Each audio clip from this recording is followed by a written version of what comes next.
musée de la céramique d'Andenne, fermé depuis des mois, les vitrines sont quasi vides et les caisses ont pris le relais.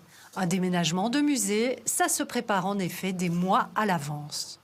La sélection de pièces qui part dans le phare pour être exposées s'élève à plus ou moins 400.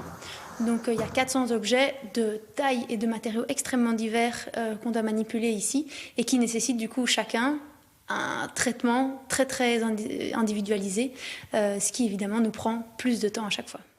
Qui dit céramique dit fragile. C'est une évidence qui rend l'emballage des collections encore plus sensible.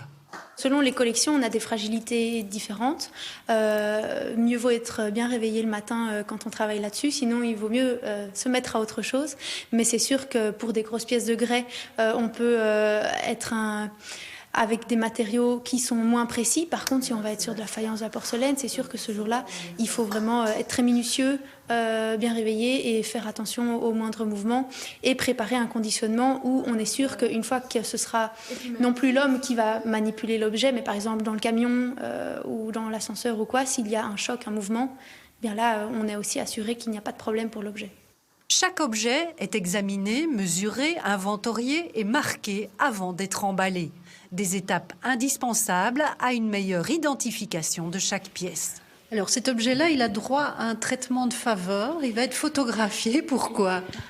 Il a déjà été endommagé et restauré, donc pour s'assurer que les altérations ne bougent pas d'ici le déménagement, on photographie des détails afin de marquer dans le temps, de savoir que voilà, aujourd'hui l'objet est dans cet état-là et s'assurer qu'il soit dans le même état d'ici 1 an, 2 ans. Voilà, ça permet de documenter l'objet en fait. L'emballage se fait ensuite selon les dernières normes édictées pour une meilleure conservation. Vous voyez, on doit utiliser des matériaux assez spécifiques. Là, par exemple, j'utilise une mousse, soit des gros morceaux comme ça, soit plus comme du papier, mais voilà, c'est des matériaux qui doivent être chimiquement neutres. C'est donc un véritable écrin qui est confectionné pour chaque objet emballé.